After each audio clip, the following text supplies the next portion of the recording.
बड़गाम में लड़की का बेरहमी से कातिल गिरफ्तार। बड़गाम पुलिस का सराहना, मजीद तहकीकात जारी। इधर वस्ती कश्मीर जिला हेडक्वार्टर के बड़गाम में इस वक्त दिलदोज वाकया पेश आया जब 30 साल आरिफा शफी वल्द मोहम्मद शफी साकी ने चक सैबू को बेरहमी से कत्ल कर दिया गया।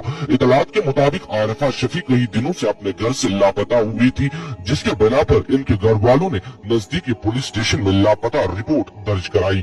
बड़गाम पुलिस ने इस बात पर संजीदा होकर तहकीकात शुरू करके लड़की की तलाश शुरू की। इस बीच शक के बुनियाद पर बड़गाम पुलिस ने मोहनपुरा बड़गाम से ताल्लुक रखने वाले शबीर अहमद वानी वल्द अब्दुल अजीज वानी को पूछताछ के लिए अपने हिरासत में लिया, जहां शबीर अहमद वानी ने आरिफा शफी को कत्ल करने की जिम्मेदारी कबूल की।